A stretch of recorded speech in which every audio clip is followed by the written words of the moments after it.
Halo teman-teman YouTube, jumpa lagi di Cahaya Abadi Channel. Masih bersama saya Indra di sini. Dan kali ini saya akan mengajak teman-teman untuk berbagi ya teman-teman ya, mengenai pengecatan ya. Namun kali ini saya akan lebih menjelaskan tentang tata cara atau prosedur-prosedur sebelum kita melakukan pengecatan dan bagaimana juga cara mengecat yang baik ya, yang minim resiko gagal ya. Nah, di sini sudah ada medianya, mobil yang akan kita cat ya. Di sini mobilnya mengalami lecet ya di bagian bumper, bagian depan ya, dan lecetnya juga tidak terlalu parah ya. Namun ini tidak bisa dipoles ya atau di kompon biasa ya, karena ini sudah kehabisan catnya ya. Jadi jika sudah seperti ini wajib kita lakukan pengecatan ya. Baiklah teman-teman, simak terus video ini sampai selesai dan jangan lupa like, share, komen, dan subscribe-nya ya.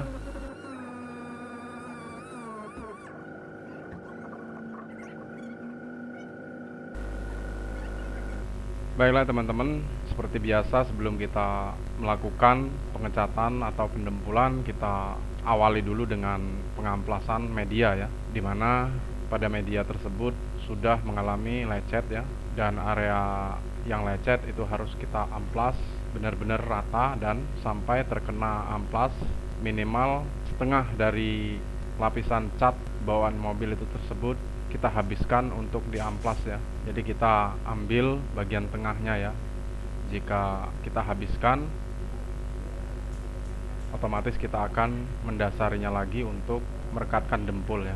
Jadi kita tidak perlu dihabiskan secara benar-benar habis ya, sehingga kita sisakan sedikit lapisan paling awal ya. Kalau misalnya kita ngecat itu lapisan dasarnya ya, cat dasar kita sisahkan ya. Selain dari itu kita amplas habis ya. Dan untuk grid amplas bisa menggunakan amplas nomor 360 atau 240 ya teman-teman. Itu hanya di area yang cacatnya saja ya. Jangan melebihi area cacat ya, karena itu akan membekas ya. Jika tidak terkena dempul nanti tidak akan hilang saat kita melakukan pengecatan atau setelah kita clear coat, itu tidak akan hilang ya. Oke teman-teman, di sini teman-teman bisa lihat sendiri ya area yang kita amplas. Nah, pada area yang kita amplas dengan amplas kasar, amplas sebelum naik dempul ini harus kita tutupi epoksi ya. Ini batas dari epoksi kita nantinya ya. Jadi jangan sampai terlalu ke dalam ya. Terlalu ke dalam maksudnya terlalu kecil area yang kita epoksi ya. Jadi yang kita epoksi harus lebar, jika perlu melebihi area yang sudah kita amplas kasar ini ya teman-teman. Karena jika tidak tertutup epoksi, bekas amplas kasar ini tidak akan hilang ya. Baret amplas yang kita amplas dari awal ini tidak akan hilang ya, meskipun kita timpa dengan amplas halus sekalipun tidak akan mau hilang ya. Karena ini adalah cat lama ya, atau cat bawaan pabrik ya. Cat bawaan pabrik teksturnya agak keras ya. Jadi jika kita hilangkan dengan amplas halus, itu sangat susah untuk diamplas ya, kecuali kalau kita menghilangkannya secara berurutan ya, nomor dari amplas tersebut ya. Beda dengan tekstur epoksi ya.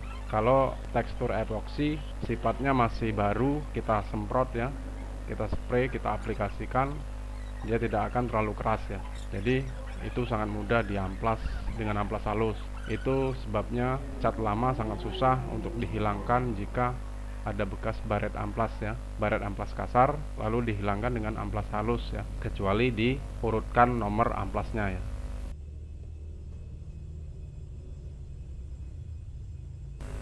Oke teman-teman, sekarang kita sudah memasuki tahap dempul ya. Nah, untuk dempul sendiri di sini ada beberapa teman yang sempat bertanya ya mengenai dempul yang sudah diamplas berlubang ya, berlubang atau bopeng ya.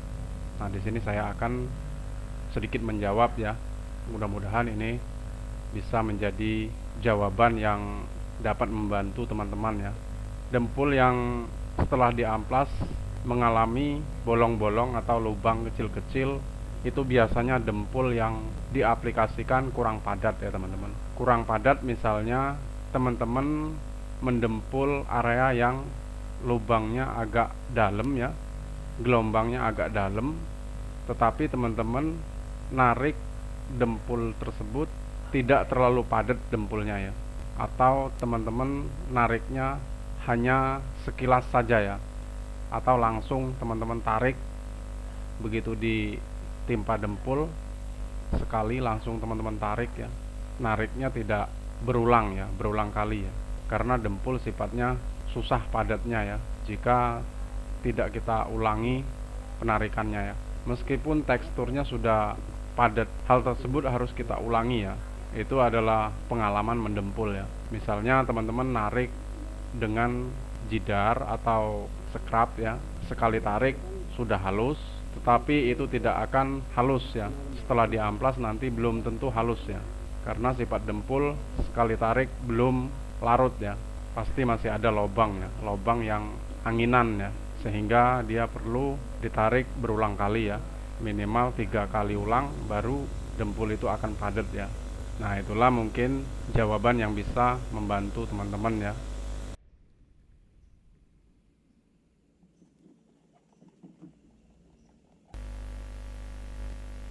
Baiklah teman-teman, sementara untuk menunggu dempul kering, sekarang kita oplos catnya dulu ya, karena sebentar lagi kita melakukan pengamplasan, akan kita epoksi ya, dan kita masking ya semua.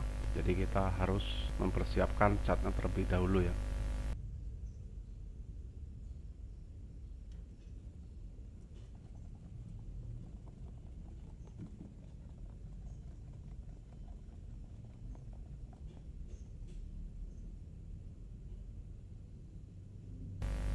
Untuk pengoplosan cat saya tidak memberikan tutorial ya, karena saya hanya memberikan tentang pendempulan dan pengecatan ya, bukan tutorial pengoplosan cat ya. Namun saya hanya menyertakan video prosesnya ya, proses pengoplosan saja. Dan apabila teman-teman mau mengoplos sendiri, teman-teman bisa menggunakan medium silver ya, medium silver dicampur dengan fine silver ya. Fine silver yaitu silvernya yang halus ya, namun tidak terlalu halus ya, dan dicampur dengan violet blue ya, violet blue, karena ini Daihatsu Sigra ya, jadi kita menggunakan campuran violet blue ya, hanya itu saja campurannya ya.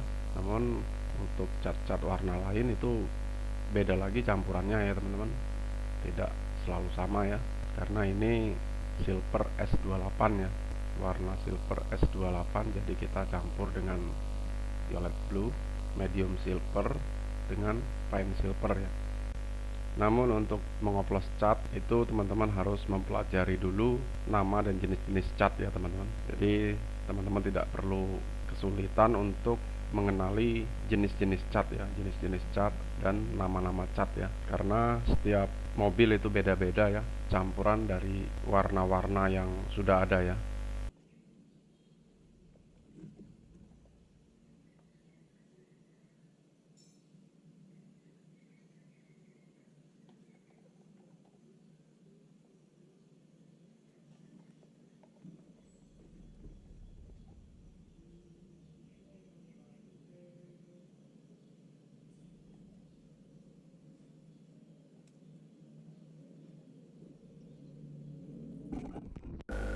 Oke teman-teman, untuk pengamplasan kasar kita menggunakan orbital sander ya.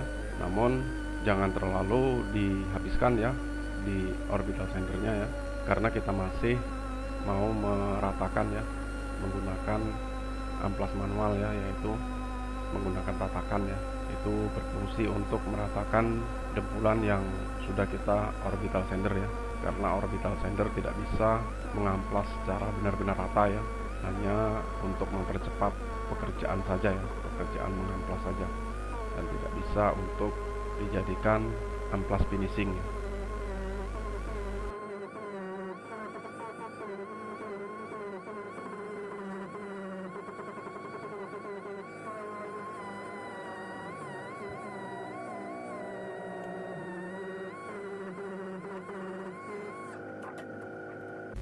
Untuk amplas kasar pada orbital sander itu amplas nomor 240 ya teman-teman, dan setelah 240 kita sambung dengan 360 ini ya, dengan manual ya, menggunakan tatakan fiber atau papan ya.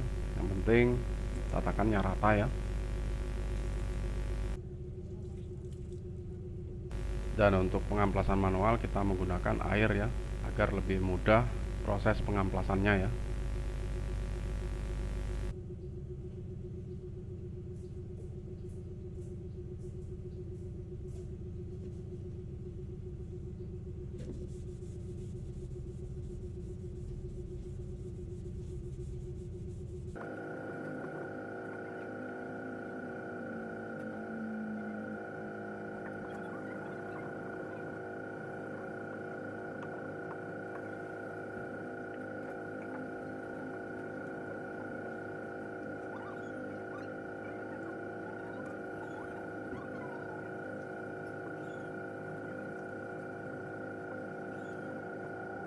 Baiklah teman-teman, untuk proses pengamplasan sudah selesai. Sekarang kita sudah mau memasuki proses epoksi ya. Nah, untuk proses epoksi seperti inilah ya tampilan dari area yang akan kita epoksi ya teman-teman. Yang kita masking, batas dari lakban itu batas dari yang akan kita epoksi ya. Dan kita epoksi lebih lebar daripada bekas amplas kasar yang semula kita amplas ya, baik itu sebelum naik dempul ataupun sesudah kita dempul ya. Jadi dengan demikian kita bisa menutupi bekas amplas kasarnya ya dengan menggunakan epoksi ya.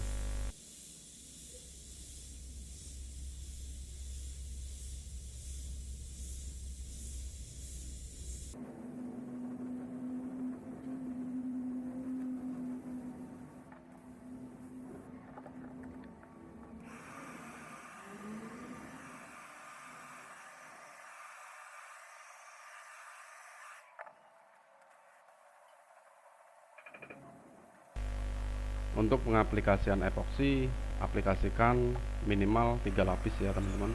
Namun jika lebih tidak apa-apa ya, asalkan epoksi tersebut benar-benar kering ya. Jangan sebelum kering langsung ditimpa ya, karena epoksinya akan bonyok ya, tidak mau kering dan nantinya akan bermasalah ya pada saat pengecatannya juga ya.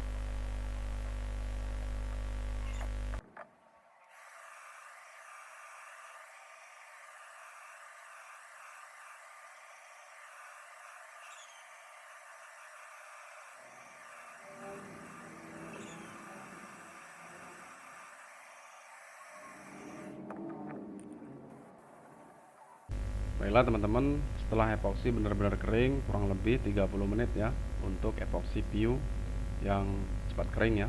Lalu kita lamir ya, dempul tipis ya. Ini untuk menghilangkan bekas amplasan kasar ataupun lubang pori-pori ya. Meskipun sudah maksimal ya pendempulan atau pengamplasannya, pasti masih ada ya lubang pori-pori dari dempul itu sendiri ya, karena sifat dempul tidak padat ya. Jadi kita harus lapisi dengan dempul tipis ya setelah kita epoksi ya. Ini fungsinya untuk menutupi pori-pori dan bekas baret amplas kasarnya ya.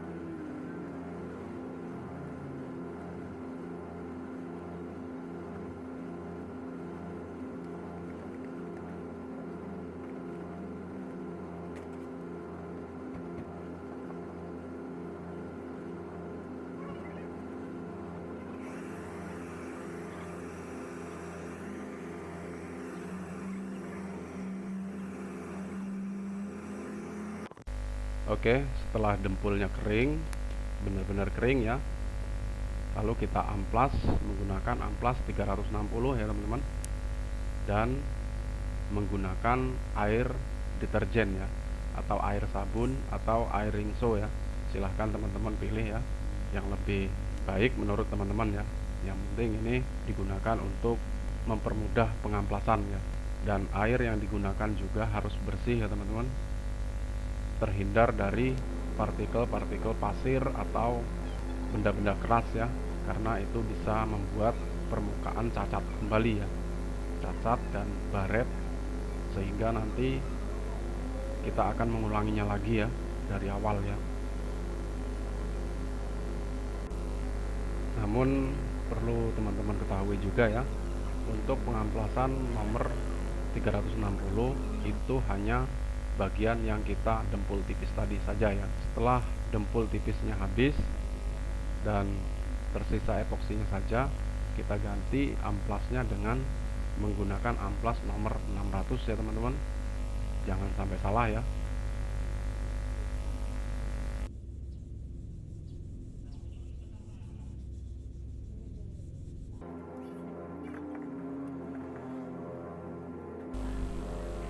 Baiklah teman-teman, untuk pengamplasan epoksi sebaiknya usahakan sampai epoksi mengalami gradasi seperti ini ya. Amplas hingga tipis hingga terlihat samar pada pinggiran epoksi ya. Namun pada bagian epoksinya jangan terlalu dihabiskan ya. Karena jika terlalu dihabiskan, epoksi yang kita aplikasikan tidak berfungsi dengan baik ya.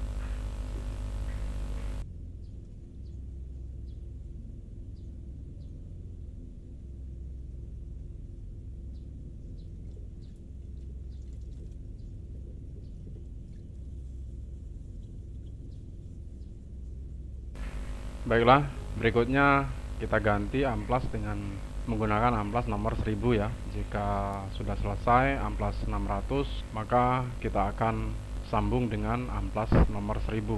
Ini berfungsi untuk menghilangkan grid amplas nomor 600 tadinya ya. Baiklah teman-teman, jika teman-teman ingin menyambung catnya ya, tidak mengecat full panel, dan kita menggunakan sambungan dengan amplas nomor 2000 ya, atau 1500 ya. Area yang tepat pada sambungannya di sini ya, maka kita akan gunakan amplas nomor 2000 atau 1500 ya. Ini berfungsi untuk menghaluskan dari sambungan clear coat ya, antara clear coat lama dan clear coat barunya nanti ya.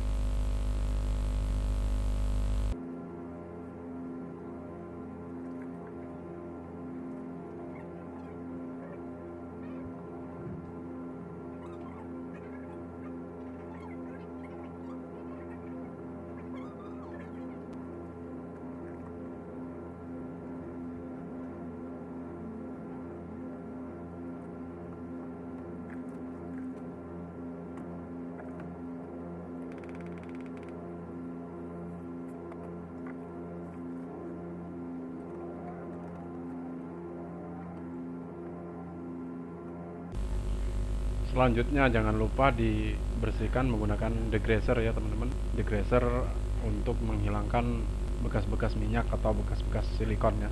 Karena saat masking kita menggunakan tangan tanpa sarung tangan ya.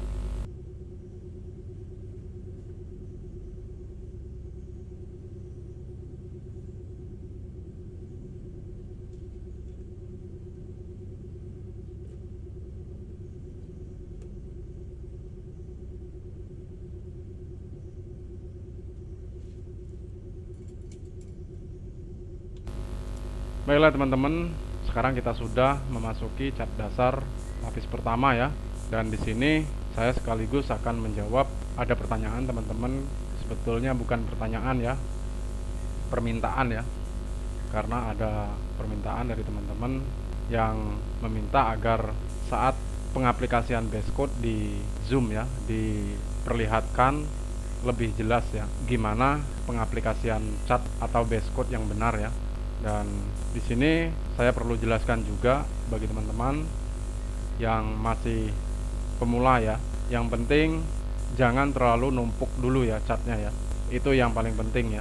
Yang kedua, harus seimbangkan kondisi angin ya. Angin pada supply spray gunnya ya. Jika anginnya kurang, maka tekstur dari base coat akan seperti kulit jeruk atau gelombang ya, gelombang bintik-bintik begitu ya. Itu yang perlu teman-teman perhatikan paling utama ya. Kalau campuran cat atau base coat itu tergantung dari produk base coat itu sendiri. Karena jika base coat itu bawaannya sudah kental, kemungkinan itu ada petunjuk dari produk base coat itu sendiri ya. Namun sebaliknya, kalau base coat itu sudah encer atau tidak terlalu kental, teman-teman juga harus menyesuaikan ya untuk campuran pada thinnernya ya.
Baiklah teman-teman, seperti inilah ya tampilannya setelah kita base code ya, kita aplikasikan base code ya. Dan ini sudah maksimal ya kita aplikasikannya ya. Kali ini memang saya sengaja mempraktekkan pada cat silver ya, karena cat silver termasuk salah satu cat yang sangat susah diaplikasikan ya. Dan jika teman-teman mau mengaplikasikan cat selain dari silver, kemungkinan tingkat kesulitannya di bawah silver ya, rata-rata ya.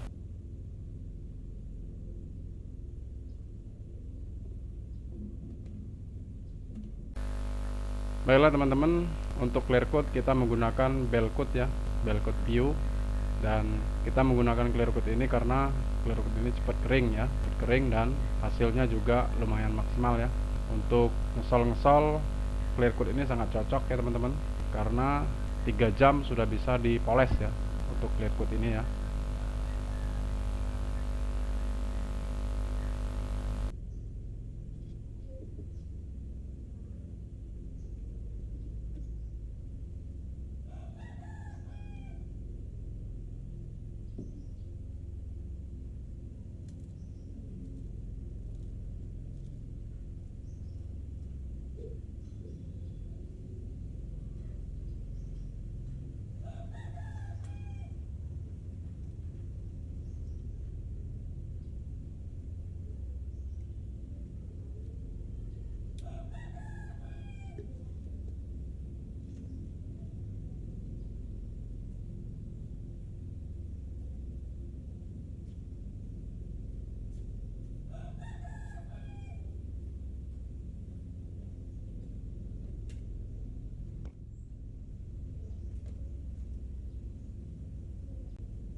Baiklah teman-teman, inilah hasilnya ya setelah kita lakukan pengecatan dan clear code. bisa teman-teman lihat sendiri hasilnya benar-benar maksimal ya. Dan ini tidak perlu dipoles pun tidak apa-apa ya teman-teman, ini tidak akan kusam ya. Baiklah teman-teman, demikianlah tata cara dempul, epoksi, serta pengecatan ya. Sampai di sini dulu perjumpaan kita kali ini, sampai jumpa lagi di video-video kami berikutnya. Assalamualaikum warahmatullahi wabarakatuh.